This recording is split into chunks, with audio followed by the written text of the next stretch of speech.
تیسری صدی عیسوی کا پیغمبر مانی ایک مذہب مانویت کا بانی تھا جو کہ آج تقریباً ناپید ہو چکا ہے، مگر اپنے عروج کے دور میں اس مذہب نے بے شمار پیروکار تھے۔ اس کا آغاز مشرق وسطیٰ سے ہوا اور ہوتے ہوتے مغرب میں بحر اوقیانوس اور مشرق میں بحر الکاہل تک پھیل گیا۔ اس مذہب کے اثرات تقریباً 1000 سال تک قائم رہے۔ مانی نے جس مذہب کی بنیاد رکھی وہ سابقہ مذاہب کے تصورات کو ادغام کی دلچسپ کہانی تھی۔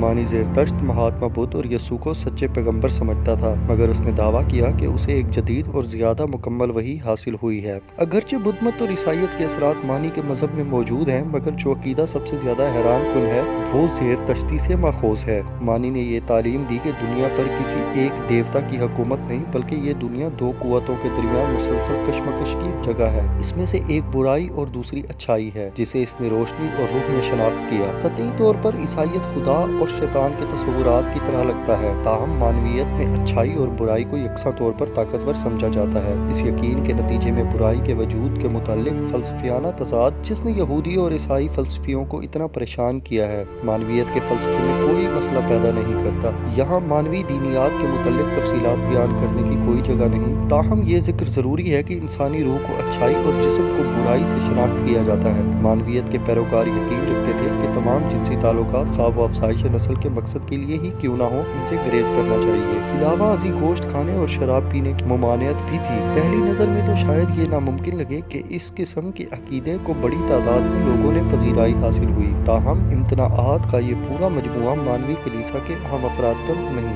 بلکہ ایک قلیل تعداد پر ہوتا تھا۔ عام اراکین یعنی کہ سامعین کو بیویاں یا داشتائیں رکھنے، گوشت کھانے، شراب پینے اور دیگر مشاغل کی اجازت تھی۔ کچھ دیگر مذہبی رسومات ایسی بھی تھی جن کی پابندی سامعین پر لازمی تھی، مگر ان پر جو اخلاقی ضابطہ عائد کیا گیا تھا بے جا طور پر مشکل نہ تھا۔ بلا شبہ کچھ ایسے مذاہب بھی ہیں جن میں پادریوں اور راہبوں کے لیے تجرد ضروری ہے، مگر پیروکاروں کے لیے نہیں۔ منتخبہ کی روحیں بعد از موت سیدھا جنت میں جائیں گی، جبکہ سامعین کے لیے جنت کو جانے والا راستہ نسبتاً طویل ہے۔ تاہم کچھ مانوی فرقے جیسے کہ کتھاری یقین رکھتے ہیں کہ سامعین کو بھی اتنی جلدی ہی جنت مل سکتی ہے جتنی منتخبہ کو۔ اس کے علاوہ انہیں زندگی میں کافی آزادی حاصل ہوتی تھی۔ مانی 216 عیسوی میں میزوپوٹیمیا میں پیدا ہوا، جو اس زمانے میں ایرانی سلطنت کے تحت حصہ تھا۔ زیادہ تر ایران کی زرتشت کی کسی نہ کسی صورت کی تائید کرتے تھے، مگر مانی نے ایک قلیل مذہبی فرقے میں پرورش پائی جس پر عیسائی عقیدے کا گہرا رنگ غالب تھا۔ اس کے ذہن میں صرف 12 برس کی عمر میں مذہبی تصورات جنم لینے لگے اور 24 سال کی عمر میں اس نے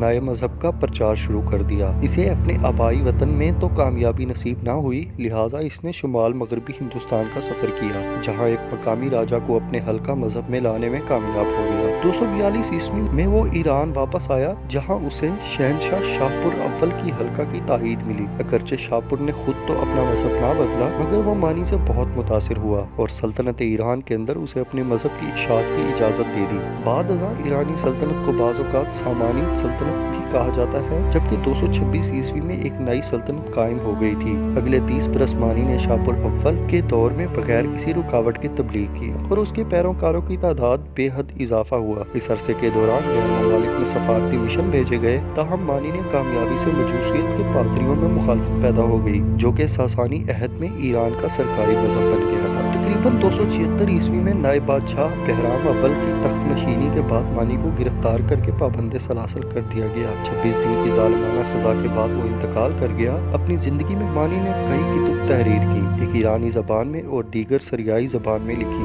ابتدا ہی سے مانویت ایک معتقد بنانے والا مذہب تھا۔ مانی کی زندگی میں ہی اس مذہب کو ہندوستان سے یورپ تک پیروکار مل گئے تھے۔ اس کے انتقال کے بعد یہ مذہب پھلتا پھولتا رہا اور مغرب میں اسپین جبکہ مشرق میں چین تک پھیل گیا۔ مغرب میں یہ چوتھی صدی میں اپنے عروج پر تھا۔ اس وقت یہ عیسائیت کے ساتھ اس کا ایک مقابلہ بہت سخت تھا، مگر عیسائیت کے روم کا سرکاری مذہب بننے کے بعد مانویت کے ماننے والوں کو سخت سزائیں دی گئی اور تقریباً 600 عیسوی تک یہ مغرب سے مکمل طور پر ختم کر دیا گیا۔ تاہم میسوپوٹیمیا اور ایران میں بھی ابھی تک اس کا اثر مضبوط تھا۔ یہاں سے یہ وسطی ایشیا، ترکستان اور مغربی چین تک پھیل گیا۔ 8ویں صدی کے آخر میں یہ یوگروں کا سرکاری مذہب بن گیا، جو چین اور منگولیا کے بڑے حصے پر قابض تھے۔ یہ اصلی چین تک، پھر ساحلی علاقے سے ہوتا ہوا جزیرہ تائیوان تک پھیل گیا۔ تاہم 7ویں صدی عیسوی میں بعثت اسلام کے نتیجے میں مانویت زوال پذیر ہو گئی۔ 8ویں صدی میں بغداد میں عباسی خلفاء کے دور کے آغاز سے ہی مانویت کے ماننے والوں کو سخت سزا کا نشانہ بنایا گیا۔ 9ویں 12ویں صدی کے بعد سے مانویت کا زوال ہوتا چلا گیا، یہاں تک کہ 13ویں صدی میں منگولیوں کے پے در پے حملوں سے یہ عملاً ختم ہو گیا۔ باوجود اس کے کہ مارکو پولو کو 1300 عیسوی کو مشرقی چین میں مانویوں کا مقابلہ کرنا پڑا۔ اسی دوران مختلف فرقے جو مانویوں سے نکلے تھے یورپ میں بھی منظر عام پر آنے لگے۔ 7ویں صدی میں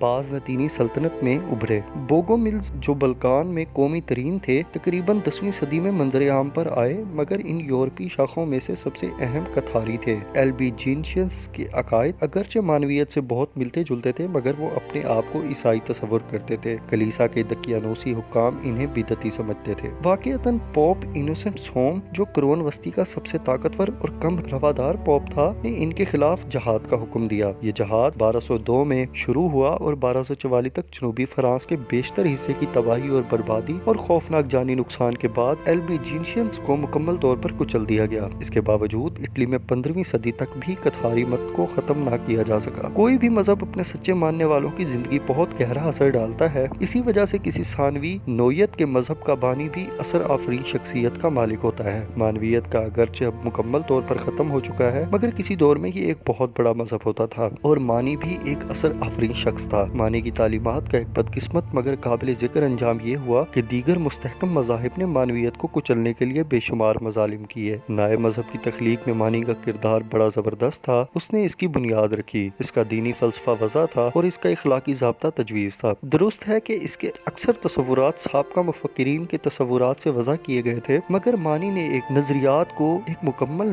نظام کی صورت میں پیش کیا۔ اس نے اپنی تبلیغ سے بہت سے لوگوں کو اپنا عقیدہ بدل کر مانویت میں داخل کر لیا۔